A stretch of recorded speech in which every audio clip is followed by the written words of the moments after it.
ហើយយ៉ាថ្ងៃនេះចាញ់បៀទៀតហើយតាំងពីក្មេងនេះចូលមកផ្ទះយើងលេងអីក៏មិនដាច់ឈ្នះថ្ងៃនេះវាយក្មេងនេះឲ្យស្លាប់យើងប្រាប់ឲ្យមែនទេបាយមួយចានគឺញ៉ាំបានពងតែមួយគ្រាប់ទេចុះហេតុអីបានជាឯងហ៊ានលួចពងដល់តែ2យ៉ាងនេះមីងពងតែមួយគ្រាប់ទេ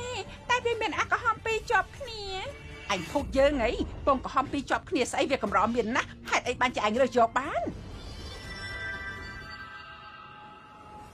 ខ្ញុំមិនបានភូតទេវាមានពងក្រហម2ជាប់គ្នាមែនយើងប្រាប់ឯងថ្ងៃនេះមិនឲ្យឯងញ៉ាំទេត្រកូលសៀវសន្យាថាឲ្យយើងមួយខែ 50,000 រៀងរាល់ខែតែការពិតគឺយើងចិញ្ចឹមឯង5ឆ្នាំហើយមកកាក់ក៏មិនអាចបានគ្រួសារសៀវប្រហែលលែងចង់បានឯងហើយល្អយើងត្រូវបញ្ជូនឯងទៅកុមារកំព្រាទើបវាស័ក្តិសមទៅអ្នកណានិយាយថាគ្មានអ្នកត្រូវការនាង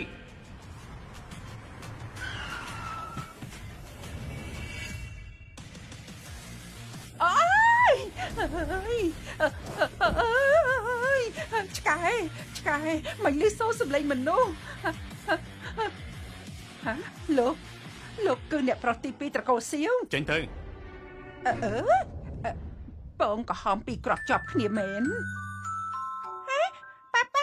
នេះគឺជាលោកម្ចាស់ទី2ត្រកូលសៅជាពូតូចរបស់ឯងមិនមែនជាប៉ារបស់ឯងទេលោកម្ចាស់ទី2ហរសានឹងតូចនេះគឺឆុងជាមួយនឹងត្រកូលសៅក្មេងនេះគឺជាអ្នកធ្វើឲ្យលោកម្ចាស់ជួបគ្រោះថ្នាក់ចរាចរណ៍នៅកាលនោះធ្វើឲ្យលោកម្ចាស់ពិការភ្នែកនិងពិការជើងលោកម្ចាស់ទី1នៅតែចង់ឲ្យលោកនាំក្មេងនេះទៅលប់ទៅផ្ទះវិញទៀតទេរុទើបតែកើតនៅក្នុងរទេះមិនក៏ស្រាប់ទៅនៅកណ្ដាលផ្លូវបែបនេះ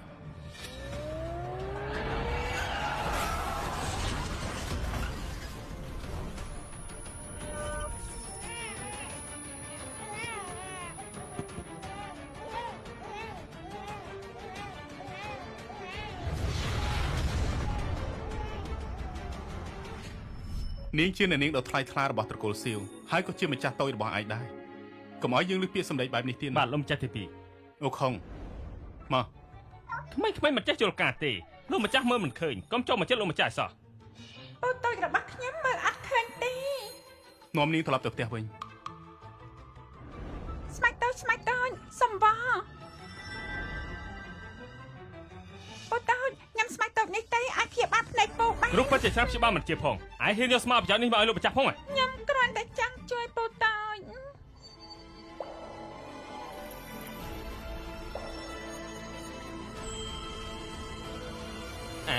ហេតុអីបានជាស្លឹកឈើនេះមានក្លិនខុសពីគេបែបនេះលោកម្ចាស់ទី2សូម្បីតែអ៊ូខុងក៏មើលដឹងថាមានអ្វីមិនខុសប្រក្រតីដែរ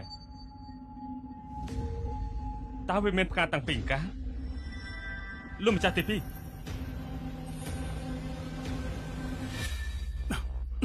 លោកម្ចាស់ទី2លោកមិនណៃទេចេញទៅ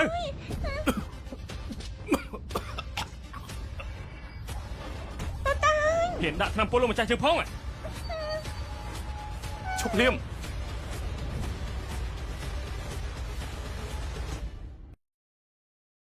ភ្នែករបស់យើងជើងយើង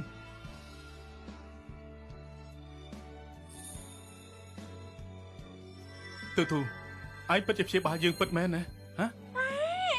ពូតូចក្បួននេះពូតូចមើលឃើញទូទេទូឯងពិតជាផ្កាយនាំសំណាងតូចរបស់ពូមែនពិតជាផ្កាយសំណាងអ្នកនេះតូចជាផ្កាយសំណាងមែនមិនផ្កាយគ្រោះទេឡោខ្លាំងណាស់លោកម្ចាស់ខានសោយស្បែកបែបនេះយូរមកហើយនេះពិតជាផ្កាយមែនតោះពូជូនឯងត្រឡប់ទៅផ្ទះវិញណា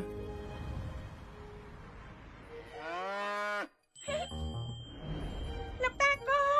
ទៅទៅផ្ទះវិញហេងទូនៅខាងមុខមានគ្រោះថ្នាក់ឯងកុំទៅចិត្តឲ្យសោះណាពូតូចលោកតាកូប្រាប់ថាខាងមុខមានគ្រោះថ្នាក់មិនអាចទៅទេអ្នកនេះតូចលេងសើចទេគូមួយក្បាលមិនយ៉ាងណាចេះនិយាយទៅម្យ៉ាងទៀតពួកយើងទៅតែមកតាមផ្លូវនេះហេតុអីក៏មិនអាចទៅបានទៅ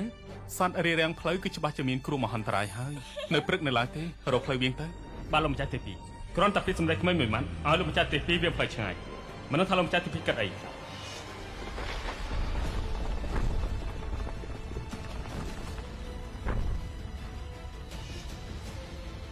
អ្នកនេះតូចនិយាយត្រូវមែនពួកច្បាស់បានទៅប្រាជាលែងមានជីវិតហើយបងប្រុសពិតជាល្ងងខ្លាំងណាស់ទូជាផ្កាយសំណាងតែបាយជាគិតថាជាសំណាងអាក្រក់ហើយយកទៅបោះចោលនៅជនបទរយៈពេល5ឆ្នាំនេះជាផ្ទះដែលប៉ាម៉ាក់នៅមែនទេផ្ទះធំហើយស្អាតទៀតស្អាតជាងរោងកូនឯទូនៅឆ្ងាយណាស់ បើសិនជាទូដឹងថាបងប្រុសបានចិញ្ចឹមកូនស្រីម្នាក់ទៀតហើយថែមទាំងស្រឡាញ់ថ្នាក់ធ្នម5ឆ្នាំប្រហែលជានាងពិបាកចិត្តណាស់ហើយ លោកម្ចាស់ទី2គ្រូពេទ្យលោកម្ចាស់បានមកដល់ហើយ ទូឯងចូលបន្ទប់បដូរសម្លៀកបំពាក់ឲ្យស្អាតសិនទៅពូតូចទៅពិនិត្យមើលហើយនឹងនាំឯងទៅជួបលោកតាត្រូវចាំទោះជាមានរឿងអ្វីកើតឡើងក៏ដោយក៏ពូតូចនៅតែចាំការពីឯងជានិច្ច ពូតូចឆាប់ត្រឡប់មកវិញណាវ៉ាវ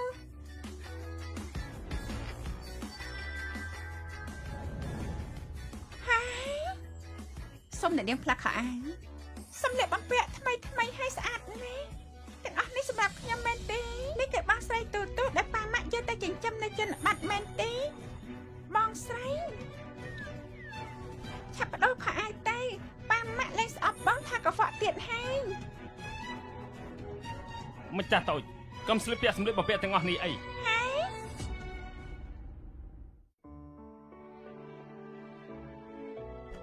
លោកម្ចាស់សាកក្រឡាបន្តិចទៅមើលនេះគឺជាអភូតហេតុមែនលោកម្ចាស់ទី2ភ្នែកហើយនឹងជើងរបស់លោកបានជាទាំងស្រុងហើយតើលោកម្ចាស់ទី2បានចេញគ្រូពេទ្យអស់ចាមកព្យាបាល ទូពិតជាព្យាបាលខ្ញុំជាមែន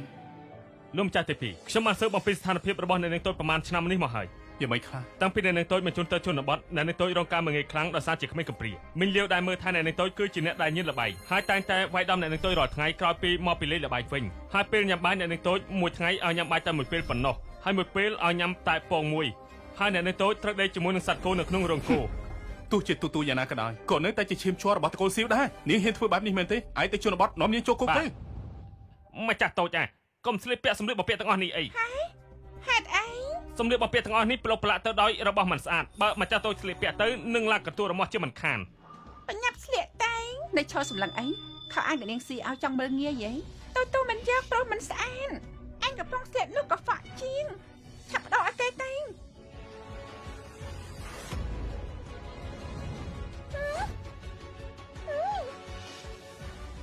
អញគឺឆ្កែអាក្រក់កុំឲ្យឆ្កែរមីកុំគិតថាអញជាឆ្កែរបស់ពូតូចយើងមិនហ៊ានវាយប៉ាយើងទេអ្នកស្នំមរតកត្រកូលសៀម្យ៉ាងទៀតអញធ្វើឲ្យខូចខោអាវហើយចាំទទួលទោសតែងតោះ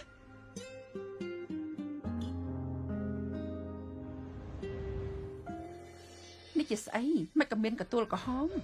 សៀវអើគួរអាណិតណាស់ឈឺទេកូនហើយម៉ាក់កូនអត់ដឹងទេបងស្រីទូប៉ះកូនហើយកូនក៏ទៅជាបែបនេះ ចិត្តអាក្រក់ម្លេះទោះបីជានឹងត្រឡប់មកវិញក៏ដោយក៏ខ្ញុំមិនទទួលស្គាល់ប្អូនស្រីម្នាក់នេះដែរ តែគុំកូនប៉ះម៉ាក់ដែលបញ្ជូនគេទៅជនបទបើមិនមែនដោយសារលោកតាមានអាសន្នគេមិនអាចត្រឡប់មកវិញ